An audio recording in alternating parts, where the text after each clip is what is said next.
अस्सलाम वालेकुम, आप देख रहे हैं मेरा डिजिटल चैनल। और सबसे पहले बात करेंगे बिजली के बिलों के मसले के हवाले से कि हुकूमत इसके लिए क्या इक़दाम कर रही है। लेकिन उससे पहले कुछ फैक्ट्स मैं आपके साथ शेयर करूंगी जिससे आपको अंदाज़ा होगा कि पाकिस्तान का टैक्स टू GDP रेशो अगर 8.6% है तो इतना कमज़ोर क्यों है। वो इसलिए इतना कमज़ोर है कि पाकिस्तान में रियल स्टेट सिर्फ 15 बिलियन टैक्स देता है सालाना, एक्सपोर्टर्स सिर्फ सालाना 17 बिलियन टैक्स देते हैं, रिटेलर्स जो पाकिस्तान की इकॉनमी का 19% है वो सिर्फ 0.4% टैक्स देते हैं। पाकिस्तान में तकसीम कार कंपनी जो बिजली के इदारे में काम करते हैं वो 10 तकसीम कार कंपनीज हैं और उनमें 100 अरब रुपए का बिजली चोरी का नुकसान होता है। KPK में 1 अरब की सालाना बिजली चोरी होती है। सिंध शिकारपुर में 60 करोड़ की सालाना बिजली चोरी होती है और ये फिगर्स वज़ीर तवानाई ने आज कोट किए। इससे पहले 650+ बिलियन 500 बिलियन के फिगर्स ऑलरेडी कोट होते रहे हैं। अब हुकूमत ये कर रही है कि वो 3 मराहिल में बिजली चोरी करने को रोकेगी और क्रैक डाउन करेगी और तवानाई के शोबे में इस्लाहात भी लाएगी। लेकिन सवाल ये कि क्या आप ये 3-4 मामले कर लेंगे और क्या आपका ऑलरेडी होमवर्क है या आपने सिर्फ आवाम के दबाव में आके ये प्रेस कॉन्फ्रेंस की है और इस हवाले से कोई स्ट्रेटजी बनाएंगे। क्योंकि इससे पहले भी जब वज़ीर आज़म ने प्रेस कॉन्फ्रेंस की थी तो उन्होंने कहा था हम 48 आवर्स में सोल्यूशन देंगे। 48 आवर्स की बजाय पूरा हफ्ता गुजर गया। इन द मीनवाइल दूसरी तजावीज़ भी आई, लेकिन बिजली चोरी के ऊपर ये तवज्जो हुकूमत की बहुत अच्छी है, लेकिन देखना होगा कि ये इसमें एफिशिएंसी कितना दिखाएंगे और तकसीम कार कंपनियां इनके साथ कितना कोऑपरेट करेंगी, क्योंकि वो भी अपने मसाइल आगे लेके आएंगे कि वहाँ पे लाइन लॉसेस की प्रॉब्लम है, मैनेजमेंट की प्रॉब्लम है, उनकी अपनी पेमेंट्स के प्रॉब्लम्स हैं, फ्यूल की प्रॉब्लम्स हैं। और एक और फैक्ट शेयर करना बड़ा ज़रूरी है कि ये स्टेट बैंक की रिपोर्ट सामने आई है और उसमें कहा गया कि इस वक्त पाकिस्तान के ऊपर 19.4 ट्रिलियन कर्जा है और ये कर्जा पिछले एक साल में 43.6% इंक्रीज़ हुआ है और जो इस वक्त 907 बिलियन है। इसमें पब्लिक डेट 44.3 बिलियन है, फेडरल गवर्नमेंट डेट 61.8 ट्रिलियन है और वो इसलिए है कि पाकिस्तान में अनकंट्रोलेबली बे इंतहा एक्सपेंडिचर है हुकूमती सतह पे, हुकूमत के अपने बड़े खर्चे हैं और जो आपके रेवेन्यू कलेक्शन है कि जो सेक्टर्स हैं और रियल स्टेट से, सर्विसेज से, एग्रीकल्चर से हम बहुत कम टैक्स ले सकते हैं। ये सेक्टर्स किसी भी इकॉनमी की रीढ़ की हड्डी होते हैं, लेकिन हमारे मुल्क में रियल स्टेट से, सर्विसेज से और एग्रीकल्चर से हम लोग बहुत कम टैक्स देते हैं और इससे ज़्यादा टैक्स 200% हमारा सैलरी क्लास दे रहा होता है।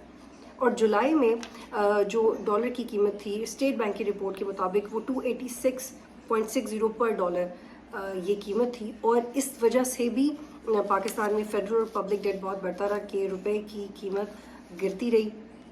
और IMF भी पाकिस्तान को बार बार ये यकीन दहानी करवाता रहा कि जब तक आप लोग अपना टैक्स नेट नहीं बढ़ाएंगे, डायरेक्ट टैक्स नहीं लगाएंगे, मल्टी नेशनल कंपनीज तकरीबन 2 साल पहले की रिपोर्ट में आपके साथ शेयर कर रही हूँ कि 400 ऐसी बड़ी कंपनीज थी जो कि टैक्स नेट में ही थी नहीं, उनका बिलियंस का बिजनेस था और उन पर कोई डायरेक्ट टैक्स नहीं था।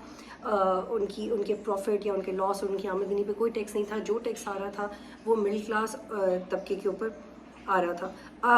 आर्मी चीफ की जो रिसेंटली मीटिंग थी 50 कारोबारी शख्सियात के साथ, उसमें रिपोर्टेडली ये भी कहा गया है कि पाकिस्तान में SIFC के तहत जो इन्वेस्टमेंट आएगी उसमें पाकिस्तान कस्टम्स के ऑफिसर्स की इन्वॉल्वमेंट नहीं होगी। ये बहुत बड़ी बात है कि पाकिस्तान कस्टम्स के ऑफिसर्स की इन्वॉल्वमेंट नहीं होगी। इसका मतलब ये है कि पाकिस्तान कस्टम्स की परफॉर्मेंस FBR में टैक्स कलेक्शन के हवाले से बहुत बुरी रही है। और अगर चीफ ऑफ आर्मी स्टाफ ने इसकी निशानदेही की है कि SIFC के हवाले से जो पैसे आएंगे उसमें हम रीस्ट्रक्चर करेंगे FBR को और FBR की रीस्ट्रक्चरिंग में पाकिस्तान कस्टम्स का काम नहीं होगा।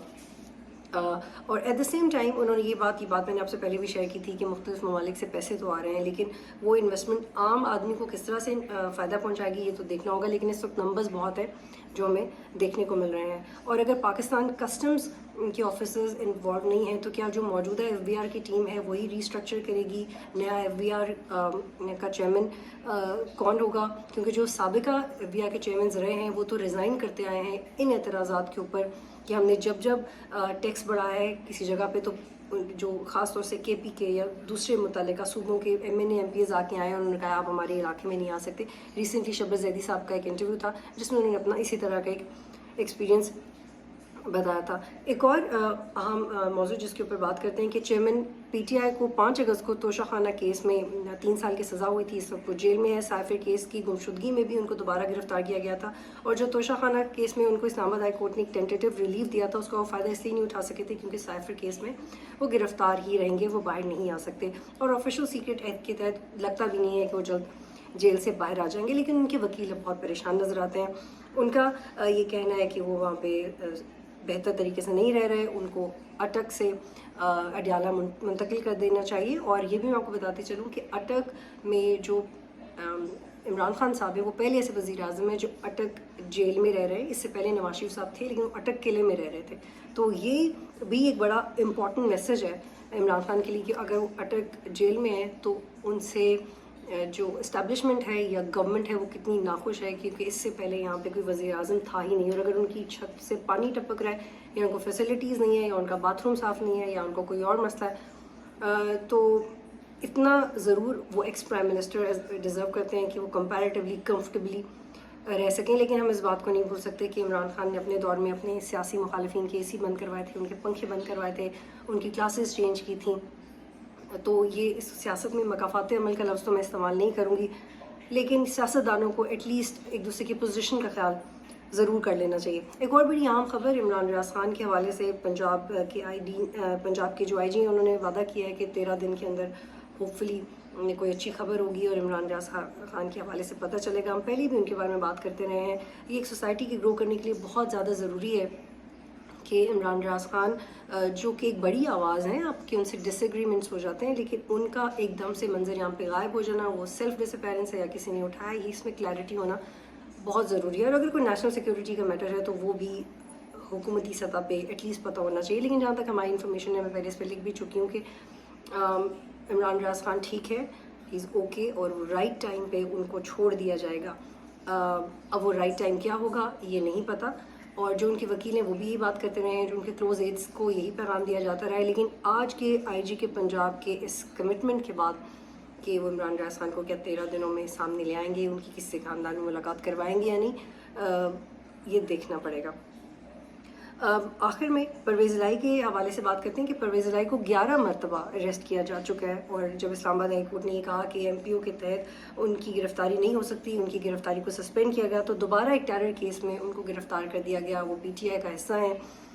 रिपोर्टेडली वो प्रेस कॉन्फ्रेंस नहीं करना चाहते, जो उनसे प्रेस कॉन्फ्रेंस करवाई जाती है एक ऐसे शख्स जो कि किंग्स पार्टी का हिस्सा रहे पंजाब में, उनके बगैर गवर्नमेंट खड़ी नहीं हो सकती थी। इमरान खान, उनके बगैर इमरान खान प्राइम मिनिस्टर के तौर पे रह नहीं सकते थे। अब ये उनके सियासी मुस्तकबिल का सवाल है।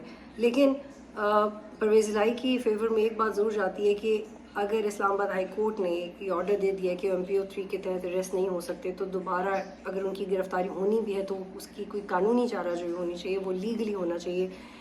इसी तरह शीरी मज़ारी साहबा के साथ भी हुआ, और इवन इमान मज़ारी साहबा ने जिस तरह से बात की थी, मैंने खुद उसकी मुखालफत की थी कि अगर आपके पास प्रूफ नहीं होता या आप कैलकुलेटेडली किसी की मुखालफत नहीं कर सकते, तो आप इतना जज्बाती होकर किसी के बारे में बात नहीं कर सकते। लेकिन फिर भी एट द सेम टाइम बग़ैर किसी वजह के और बग़ैर प्रोसेस फॉलो किए बग़ैर बार बार अरेस्ट करना, ये एक अच्छा सियासी पैगाम नहीं है जो कि हम कर रहे हैं, और ना ही बेहतर सियासी रिवायत है जो हम डाल रहे हैं। बहुत शुक्रिया।